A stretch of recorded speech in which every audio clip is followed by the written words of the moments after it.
Ndabahaye mwaramutse mwese canke mwiriwe bivanye naho buri umwe aherereye banywanyi mudateba kubana natwe ngaha kuri imbonesha kure imwe rugende bashyikiriza amakuru atosoye abarebana n'umutekano politiki ubanye n'amakungu n'ubuzima bwa munsi bw'abanyagihugu. Turi mu gitondo cya kare mu rukerera kuri uyu munsi wa mbere ndwi kwigenekerezo rya 11 Myandagaro 2025 FDNB FRDC bariye Karungu muri operasiyo kwisubiza ibice bitandukanye harimo n'ikibuga cy'indege cya Nzibira. No operasiyo ikomeye yatangiye ku isaha 6 z'ijoro rishyira kuri uyu munsi wa mbere. N'urugamba rukomeye mu mayira hambaye mu buryo budasanzwe hakoreshejwemo ibitamenyerewe muri ibi bice, aho bigaragara ko ari ibintu byateguwe muri teritwari ya Walungu kuri point strategique. Ibintu ntibyoroshye mu nzira zigana muri teritwari ya Shabandu, huzuyemo abakomando kabuhariwe basobanukiye iby'urugamba babandi babyize bitandukanye n'ibyo babwiwe. Hari kandi operasiyo conjointe iri gukorwa na FDNB na FRDC igamije kongera kwisubiza ibice byose bizambuwe igisirikare cya leta. Hari attaque encre igitero cyuse cyatangiye, hari gukoreshwa kandi drone armée mu bice bitandukanye by'umwihariko biri kugenzura ibice bya Cagara, Murari, Mwirama ndetse na Nzibira. Ibintu ntibyoroshye, hari gukusanywa amakuru isa ku yindi. Biragaragara ko hari surusero kare abaturage bo muri aka gace bavuga ko hari kugaragara evacuation massive, guhunga ku bwinshi kw'abaturage muri iki gitondo bikaba bihinduye isura kuri point defensive. Ibintu byahindutse uburyo bizakorwaga. Hari reconnaissance idasanzwe, enseignement progressive, hari kandi neutralisation et reprise. Nkuko bigaragara turababwira uko bihagaze kuri position de faiblesse mu bice bitandukanye. Turaza kandi kureba mu buryo bwimbitse unité spéciale yazanwe muri ibi bice, combat rapproché mu bice bitandukanye, aho bitangazwa amaze gutegurwa mu buryo budasanzwe ibizwi nk'intwaro ziremereye zo mu bwoko bwa mortier, ndetse bikaba byakozwe muri coordonnée sécuritaire. Nkuko bigaragara umukandara w'umutekano ukaba wamaze gukorwa. Ni corridor idasanzwe mu buryo budasanzwe, ahagaragara supériorité opérationnelle mu buryo budasanzwe.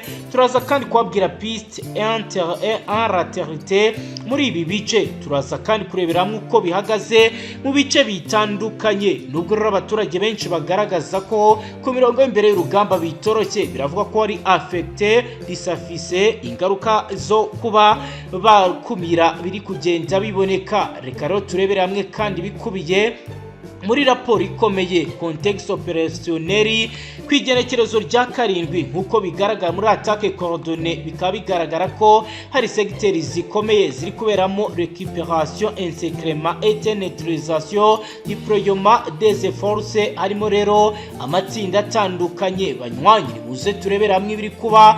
Turaza kandi kubabwira mu makuru akomeye arebana na politike yimbitse ko Joseph Kabila ari president wa Kongo yasubiye mu buseruko bwa Repubulika Iharanira Intwaro Rusange mu gisagara cya Goma mu murwa mukuru w'intara Kivu y'Amajyaruguru, iyobowe n'Izasarambwe, aho bivugwa ko rero kubutse mu ruzinduko kwa Sassou Nguesso. Turarebera hamwe ibikubiye muri aya makuru. Turaza kandi kubabwira amagambo akomeye yatangajwe na Lieutenant Colonel Wiringoma wagize ati nibaze batwereke ibinogo twabahanjemo. Turaza rero kubitosora mu buryo burambuye, tubabwira ibitangazwa n'umuhari urwanya igisirikare cya leta ya Kongo ivyo uri kuragenda utangaza kuri iyi ngingo. Banywanyi muze tubane kuri page ikomeye yanditseho amakuru agezweho, kandi niba ari ubwa mbere dukurikiye hitufata icyemezo gikomeye fyonde sabone ngaha tubagezaho amakuru akomeye arebana n'umutekano, politiki, ububanyi n'amakungu n'ubuzima bwa munsi bw'abanyagihugu. Reka turamvura inkuru yacu tubabwira idonido kubiri kugenda byibonekeza. Umwuka w'intambara uragenda ufatira intera muri Kivu y'Amajyepfo, aho Force de Défense Nationale du Burundi ndetse na Force Armée de la République Démocratique du Congo bari gukora operation conjointe, igikorwa cya gisirikare gihuriweho cyo kwisubiza ikibuga cy'indege cya Nzibira cyaguye mu maboko y'Izasarambwe. kuva ku igenekerezo ry'indwi Nyandagaro 2025. Iki kibuga giherereye muri teritwari ya Walungu, cyari point strategique, ahantu h'ingenzi mu bya gisirikare ku rwego rwo gutanga ibikoresho ndetse no kwakira indege za gisirikare. Kikaba rero bigaragara ko kugitakaza kikigarurwa n'izasarambwe mu buryo ari uburyo bwo kongera imbaraga kuzasarambwe. Ibiro bikaba byatumye hagaragara amakuru y'uko izasarambwe zishaka gufungura inzira zigana muri teritwari ya Shabundi ikungahaye cyane ku mabuye y'agaciro. Nk'uko amakuru yemezwa n'inzego za gisirikare ya Kongo bivuga, imirwano ikaba yaratangiye kuva ku wa kane w'indwi iheze, ubwo izasarambwe zagabaga attaque encre, igitero cyihuse ku birindiro bya Wazalendo, imitwe itwara gisirikare ikaba rero yari ihari ndetse itangira nayo gufasha FARDC urugamba. Byarangiye izasarambwe zikoresheje drone arme, drone zifite intwaro bitaramenyekana neza niba koko ibi ari ukuri, ariko hari ibinyamakuru bitangaza amakuru byavuze ko zagaragaye mu bice bitandukanye, harimo ibice by'ahitwa Cagara ndetse no mu bindi bice bitandukanye. Ibyo benshi batunguwe no kugenda babibona, biravuga ko zagaragaye mu bice bya Cagara, Murari, Mwirama ndetse na Nzibira. Ibitero byabaye mu buryo bwagutse bituma abaturage bagana mu bice bitandukanye, bamwe bahungiye mu bice by'ahitwa Budodo, Chisaza, Mugaba ndetse abandi biravuga ko babuze aho bahungira bagumaho, ariko ubwoba ari bwinshi mu buryo bukomeye. FDNP na FARDC bahise batangiza planification tactique, gutegura imirwano yo ku rwego rwa tekinike ishingiye ku byiciro bitatu: reconnaissance, ingabo zoherejwe imbere zashyizweho kugira ngo zitahuraho izasarambwe zashyize position defensive. Hari kandi insecrement progressive, kugota buhoro buhoro ibirindiro hakoreshejwe mouvement convergente, kugenda uherekeza igice cyose cy'umwanzi. Hari kandi neutralisation et reprise, gutegura uburyo butuma izasambwe zishyirwa muri position faiblesse, aho badafite imbaraga, hanyuma bakaba babasha kwinjira mu buryo bworoshye. Amakuru yemezwa n'abayobozi b'iyo operation conjointe aravuga ko ingabo zimaze kwigarura ibice byinshi byegereye ikibuga cy'indege, harimo n'imihanda yinjira mu gace ka Nzibira. FDN bifite unité spéciale, ingabo z'intoranywa zakoze bizwi nka combat rapproché, intambara yo mu ntera nto, mu gihe FARDC yohereje blindé gari, imodoka z'intambara mu gutera imihanda muri ibi bice.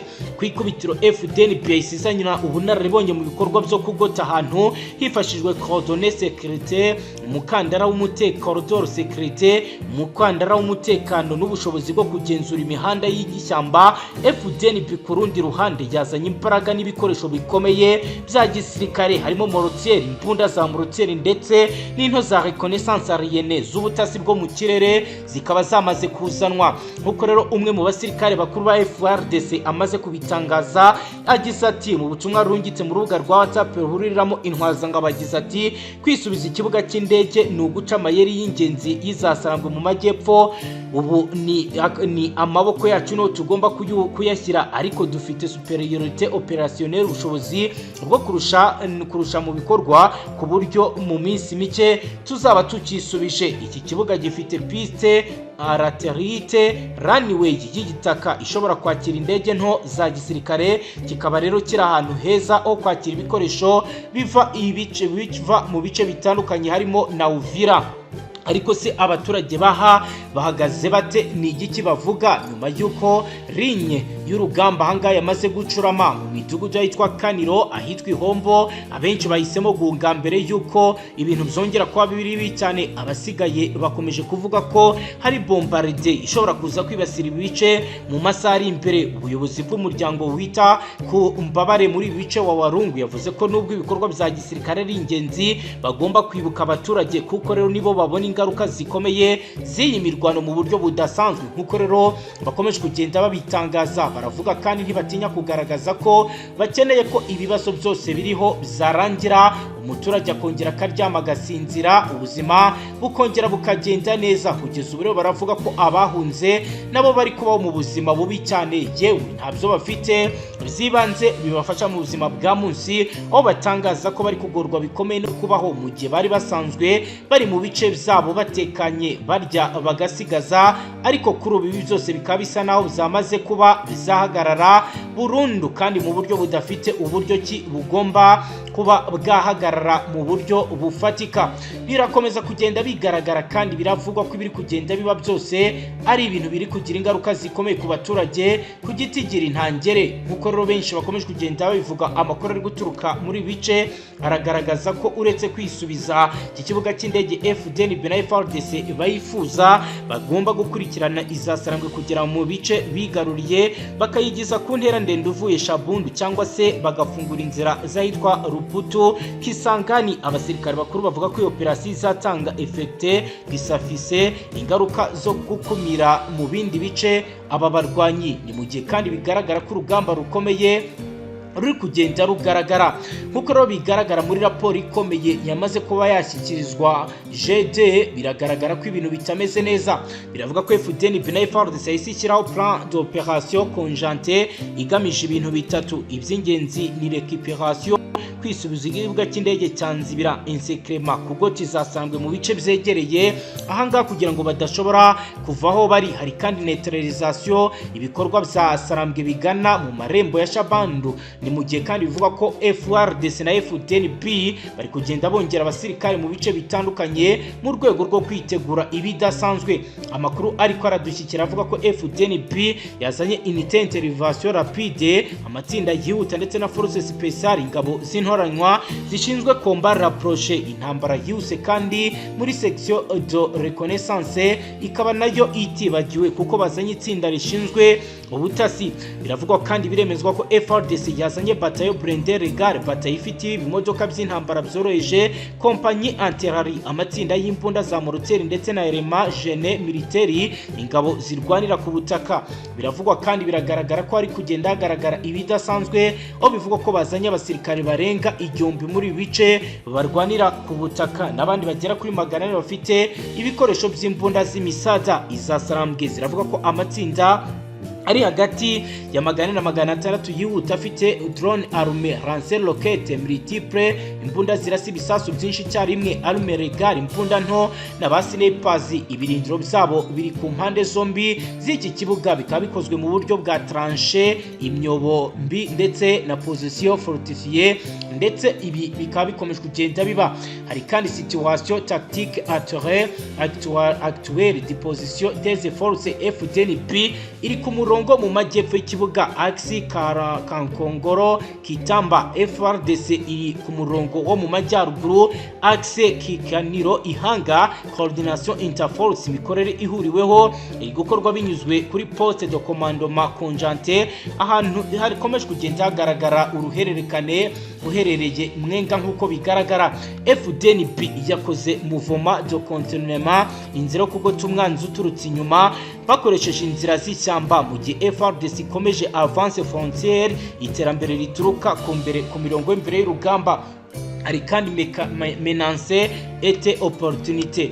Mu bijyanye na menace, biravuga ko izasarangwe zishobora gukoresha contre attaque, igitero cyo kwisubiza ibice hakoreshejwe drone, mine antipersonnel zakizwe mu bice bitandukanye. Zikaba rero zivugwa ko zishobora kuza kugora FARDC na FDNB gukora ibi bikorwa. Hari opportunité zigaragara, biravuga ko izasarangwe ziri muri zone de sûreté, ahantu zishobora kuba zagorwa kubera kubura ibikoresho bihagije. FDNB na FARDC bikavuga ko bafite superiorité numérique et logistique, ubwinshi bw'imbaraga mu bikoresho ndetse n'uburyo bwo kugezwaho ibikoresho.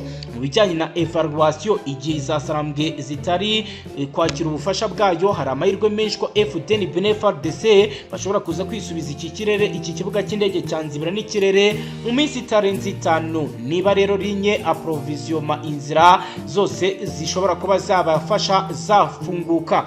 Hari kandi gukomeza patrouille reconnaissance, ubutasi buhoraho mu nkengero z'iki kibuga. Hari gushyiraho barrage defensive, ubwirinzi bucomeka ku nzira ndetse zigana mu bice bya Shabundu. Hari gukoresha frappe aérienne cible, ibitero byo mu kirere bigamije igitero kimwe. Nkuko rero bikomeje kugenda bigaragara, ibi byose biragaragaza ko amahoro ashobora kuza kugaragara.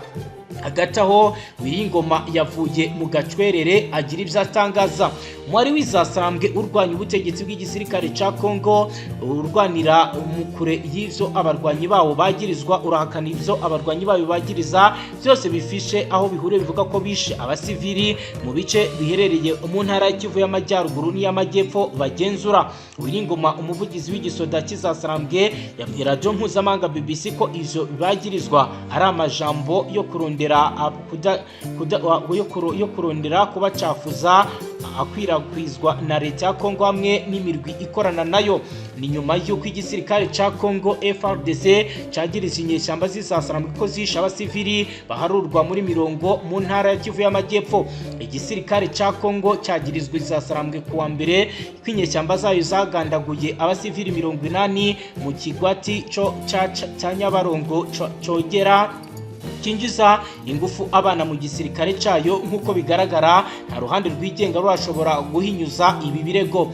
Ubwa Wiringoma abavuga ibi agira ati nta nuko bashika ku rubuga bafata amajambo bavuga n'abantu barangwa n'amacakubiri bakorana na leta bama bavuga ivyo bishakiye. Nkuko rero abisigura nkuko rero bigaragara ati nagomba ndakubwire ngo ko twebwe atankiko y'umunyagihugu twica. Ni gute twakwica umunyagihugu dutegerezwa gukingira? Turabivuze mbere y'Imana yaremye isi n'ijuru, nta munyagihugu dushobora kwica, nta na rimwe kandi nta na rimwe twebwe twubahiriza abanyagihugu. Kuri twebwe umunyagihugu ni umwami. FARDC yagirije izasarambwe ubu bwicanyi nyuma y'aho biro rusange vya Loni bijejwe agateka kazina muntu vyahawe amakuru asubirwamo avuga ko uno muhari wishe uno muhari ufashwe mu mugongo n'u Rwanda wagandaguye abasivili barenga 300 muri teritwari ya Rucuru mu kwezi guhera. Nubwo rero u Rwanda rwagiye ruhakana ibingibi ndetse leta ya Kongo ntiyigeze itanga ibimenyetso bigaragaza ivy'aya makuru nkuko rero vyagiye bigaragara. Nubwo Bertrand Bisimwa urongoye umuhari w'izasarambwe yabwiye leta ziko uno muhari uzokora amatohoza, yavuze ko iki cegeranyo gishobora kuba ari ico kwambika ibara. Wiringoma avuga ko bemeza ko batanga ivyemezo ari abantu bakorera leta kugira ngo baronke icyababeshaho. Ati mbega ndakubaze mwisha abantu barenga 100 uwo bahambahe, nibaze batwereke aho twabahanvye. Ibi vyose ni ibinyoma bifise intego yo kuducafuza. Turabatumye baze birabire inge n'abantu bimeze aho kuvuga ibinyoma. Abashijwe nimba hari amatohoza uno muhari woba umaze kugira kuri ubu bwicanyi bwose yagirizwa, Wiringoma yagize ati twogira amatohoza kubihuha, twebwe ntidushobora gukorera kubihuha. Ubuseruko bwa Kongo burangwamo intambara zigenda zisubira zigahitana inzirakarengane zitari nke, abandi nabo bagateshwa izabo muri ino ntambara kino gihe yatunguye mu mpera z'umwaka wa 2021. Umuhari w'izasarambwe umaze kwigarurira uturere tutari duke harimo n'ibisagara bikuru nka Goma na Bukavu by'intara Kivu y'Amajyaruguru na Kivu y'Amajyepfo. Ibiganiro bihagarariwe na leta zunze ubumwe za Amerika hamwe na Katari gushika ubu ntibirashobora gushika aho vyotuma inkohoho zihagarara. Muri ibi biganiro hateganywa ko ingabo z'u Rwanda zitegezwa kuva mu buseruko bwa Kongo, hanyuma inyeshyamba z'umuhari wa FDL nazo zigatuzwa burundu kugira ngo zireke kubangamira umutekano w'u Rwanda. Nkuko byagiye bivugwa n'ubutegetsi bwa Kinshasa, gusa leta y'u Rwanda yagiye itangaza ko ari ugukuraho ingamba zashyizwe ku mipaka bijyanye no kurinda umutekano. Ibiro ni biri kwa Mugindi nkuri komakomeye ivuga ko Joseph Kabila wahoze ari perezida wa leta y'intwaro rusange ya Kongo yasubiye mu buseruko bwa Kongo muri Repubulika Iharanira Rusange ya Kongo mu gisagara cya Goma mu murwa mukuru w'intara Kivu y'Amajyaruguru uyobowe n'izasarambwe. Amakuru yizewe agera ku kinyamakuru Media Congo aravuga ko wahoze ari perezida wa Repubulika Iharanira Rusange ya Kongo yamaze amasaha 72 muri Kongo Brazzaville ku butumire bwa perezida Denis Sassou Nguesso. Nta makuru arambuye yatangajwe ku bijyanye n'ibiganiro wahoze ari perezida yagiranye na Denis Sassou Nguesso, ariko bivugwa ko ikibazo cy'umutekano muri Kongo cyari mu ngingo nyamukuru zaganiro hagati y'abagabo bombi. Kabila uwamaze mu buhungiro igihe kirenga umwaka yahisemo gusubira mu gihugu cye anyuze i Goma mu gihe gito gishize yakoreye inama nyinshi harimo iyo yagiranye na Corneille Nangaa uyobora AFC na societe civile hamwe n'abihaye Imana Joseph Kabila yasuye kandi Bukavu muri Kivu y'Amajyepfo iyobowe na AFC. Ibiro byose bikaba byaragiye bishavuza ubutegetsi bw'Kinshasa aho bwagiye buvuga ko kuba Kabila yarafashe icyemezo cyo kuza mu bice bigenzurwa n'izasarambwe nta gushidikanya nawe ari mu ruhande rwa AFC, ndetse bamwe bamushinja kuba ari we muyobozi mukuru wa AFC kuko Corneille Nangaa n'umuhuzabikorwa, bikagaragaza rero ko Kinshasa ifite umugambi ukomeye aho mu ndwi heza urubanza rwa Joseph Kabila aho akurikiranweho kuba umugambanyi rwakomeje, ariko kuri ubu biragaragara ko Joseph Kabila we ntacyo bimubwiye. Banywanyi nuko dusoje page y'amakuru akomeye y'amakuru agezweho. Niba ari ubwa mbere wari udukurikiye cyo ndasabone wiyongere mu batazongera gucikwa n'amakuru yibanda cyane kuri politiki, umutekano, ububanyi n'amakungu ndetse n'ubuzima bwa munsi bw'abanyagihugu. Hasta la vista.